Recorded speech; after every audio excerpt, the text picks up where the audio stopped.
Manchester City are breathing on the neck of Arsenal Football Club. They've just beaten Chelsea 3-0 at Stamford Bridge. And of course, if you check the Premier League log right now, they are just 6 points behind Arsenal Football Club. Remember, they have a game in hand and they are still to host Arsenal at the Etihad Stadium. Welcome to another edition of Sports Hangout, where we do the latest coming from the ever busy world of sport. My name is Jed. My name is not Jed. My name is Toby. Don't mind him. My name is Toby. That's the work of beating. My name is Toby. I've got JJ here. It's become it's blurry already for us. I mean, good evening, JJ. He has become.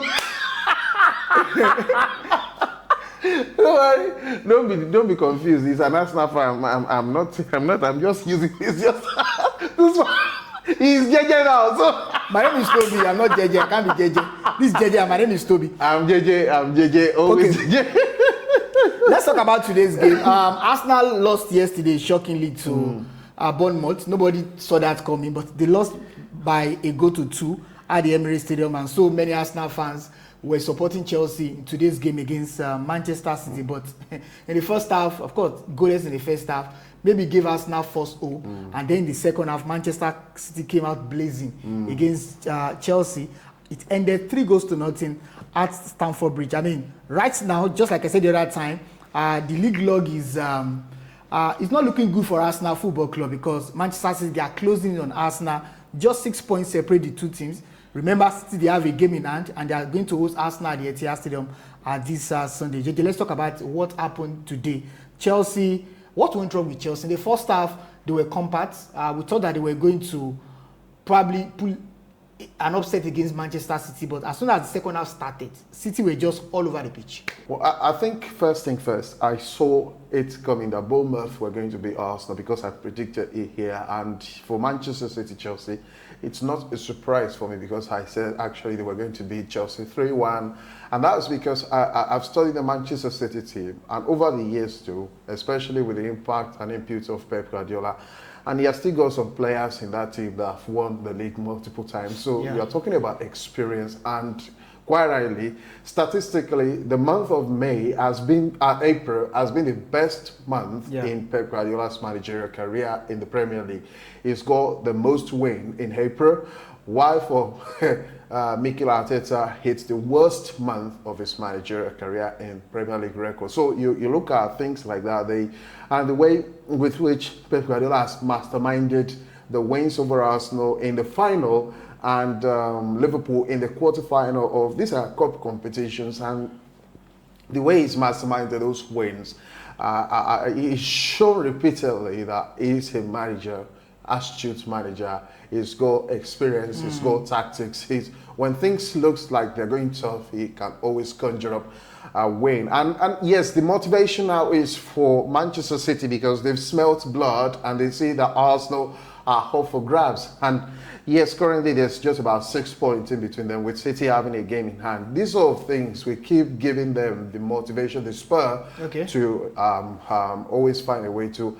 First half was like it wasn't going their way. The second half, immediately they came out for second half. You can understand what Pep Guardiola did for Manchester City team. So Okay. We both agree that Chelsea, they are just no match to Manchester City. Man City did very well today. 3 goals in the second half to beat Chelsea by 3-0. But again, let's talk about the implication of this on the league table. You just said that Arsenal, because they dropped points in a couple of games. I mean, their performance yesterday against Bournemouth was poor, was abysmal for a team that wants to win the Premier League title.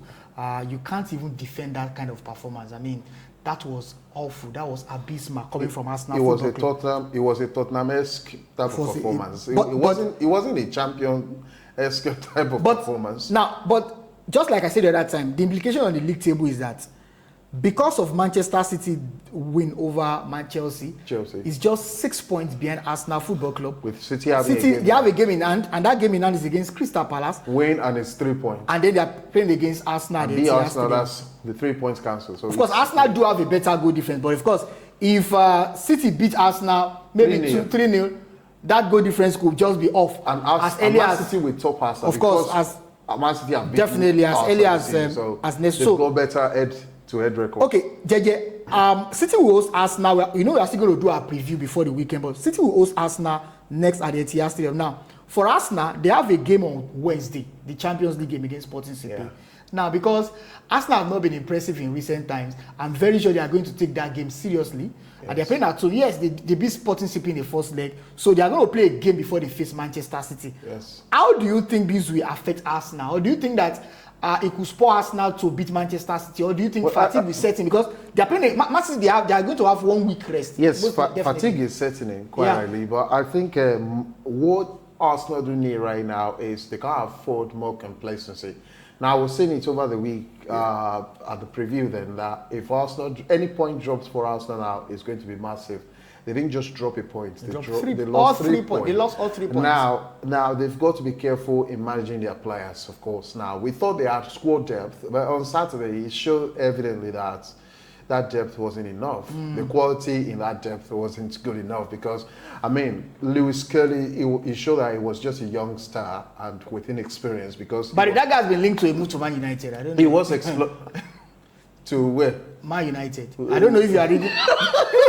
That guy's been linked to Manchester United. That's one of those hungry rumors. Okay. Let's see. But so yeah, it was exploited. So I think right now Arsenal, they do need their players back. But by the way, Kampi is back from injury, so you expect him to be and let's back. In fact, he's rated this season as one of the best left backs. And then you look at injuries, they've got to manage players. Julian Timber has been out for a couple of weeks. Yeah, he showed as well. Yeah, Ben White has been poor for Arsenal. And positionally, but again, against Sporting CP, they need to get over the line against Sporting CP. They need to, and that's where they need to beat Sporting or probably get a draw. When you are aspiring to be champions on multiple fronts, you've got to be ready to pay the price. Right now, they've got to pay the price, Arsenal. But I don't know their recovery schedule, their recovery program. But I think they're playing on Wednesday against Sporting CP, Sunday again, while Manchester City. Although sometimes these things don't really matter because we've seen teams play during the week, we've seen teams that don't play at all, and that's how you know who a champion is, and that is what Arsenal right now have to deal with. And the only thing they can't afford more now is they can't afford complacency and they can't afford more injuries. Okay, JJ, I don't know if this question is too early, but I will ask you. Because I know Mikel Arteta, we know Mikel Arteta, he could press the panic button and say, okay, guys, we are playing against Man City at the Etihad Stadium, let's just park the bus. If you get a draw in this game, it will be good for us now. But if Arteta decides to do that, I'm very sure at the end of first half, Arsenal will concede 3 goals because you are playing, you are setting your team for failure because you can't park the bus for 90 minutes. Arsenal will need to be expressive at the Etihad Stadium against Manchester City because they've also got quality player, Eze, Victor Gyökeres, that can score goals. So, what do you think Arteta will be thinking right now? Will he be telling his boys that, oh, we have a game against Manchester City on Sunday, should we play safe, should we defend, or should we play a normal game? But I think one thing about Mikel Arteta, I've studied him, and the argument against Mikel Arteta has been that he's a reactive manager. He's not a proactive manager. He doesn't like to take risks. Yeah, he doesn't like. You look at Pep Guardiola. Pep Guardiola is known for risks, and risks, they often pay off for him, and that's what happened today again. He's got that impressive win. And against Arsenal, I'm pretty sure that playing at home against Arsenal is going to be extra source of motivation for them. And it's really going to... I don't really see Arsenal being a match for Manchester City, honestly. I don't think Arsenal are a match for them because you're talking about Arsenal having quality. Eberechi, Eze, Victor Gyökeres. Yes. I mean, these players were on the field on Saturday. And if you but not, look at the way, no two games are the same. Look at the way Bournemouth played that day. Bournemouth played like prime Manchester City, honestly. So what I'm saying is that no 2 games are the same. I mean, the thing now is there's panic. Games, Arsenal are in panic. They're in frenzy. And unless they can overcome that emotionally, psychologically, they are losing the war. Yeah, I agree with you. And unless they do overcome, they can get themselves sorted. And I don't think... But if you are Mikel Arteta, what will you be telling the boys right now? I think Mikel Arteta... They've lost 3 of their last 4 games. He needs to tell himself. They lost to Man City, honestly, Southampton. his disposition on the field on touchline recently has been poor himself. So I think he needs to first talk to himself before he can address the player. Because if the players are seeing fear on the manager, I think it's spelling doom already for the team. But right now, I think the only thing we can tell them is calm down. You still have the initiative. Use their head. You're still top of the league table. You can still maintain our league win, even if it's just going to be a point. Just try to maintain hold on to something and hold it tight. Let's come back to Chelsea because we've talked about Arsenal, Man City. Let's talk about Chelsea now. I don't know what to say about Chelsea. This season have been a mixed bag for them.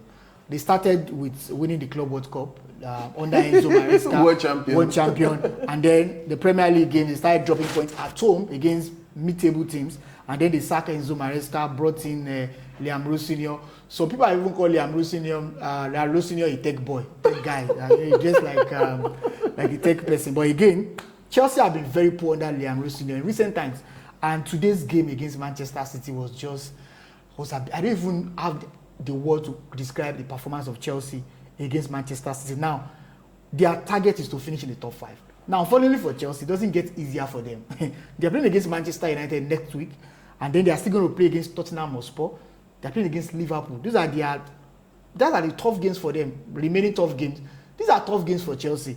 They are already outside the top 5, and so their present position now, that is Europa League at best. That's if they finish the league season right now, Chelsea will play Europa League football next season. Do you think that Chelsea can get themselves back into the top 5?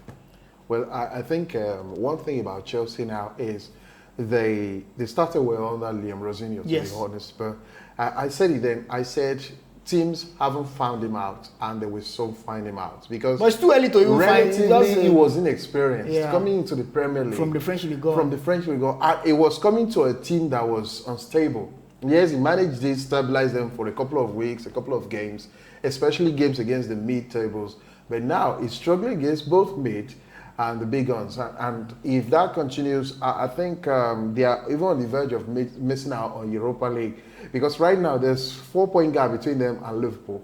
So it seems like Champions League is slipping far away from them. And now Liverpool are 5th. They've still got Liverpool to play.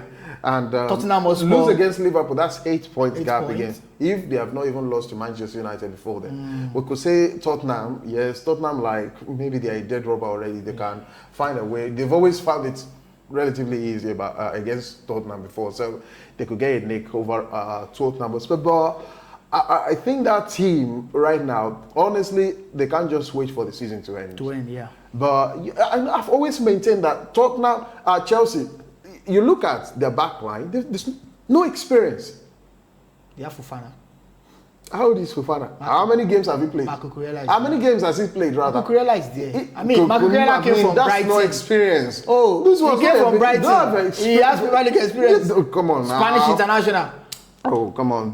We're not talking, even in the midfield, you're talking about Caicedo, these ones. What can Caicedo do? Apart from to tackle. You got Romeo Lavia. What can Romeo Lavia do? These are players. They haven't got. These are players they who have Premier League. They don't have midfielders that can control games. That's right. And since Kopama has lost off, it's been totally off for Chelsea. So it's like that. I think they can only hang on right now for the season to end. And after the season ends, maybe they can sort themselves out. But right now, I don't think they can't even make the Champions League. They cannot. So you believe that Chelsea? I believe they can make the Champions League. So it's almost done and dusted, over for them. All right, a lot of things will still happen before we do our preview for the big games of this weekend. But let's just anchor the podcast at this point. A lot has happened over the weekend. I'm very sure Arsenal fans are not excited. United fans, United will get to play their own game on Monday against Leeds United. But for Arsenal, they are not happy. The fans are not in good mood right now. These are bad times for people like Henry. You won't hear him comment now. You will be silent. It's dead rubber. Against AFC Bournemouth. But again, football is not black and white.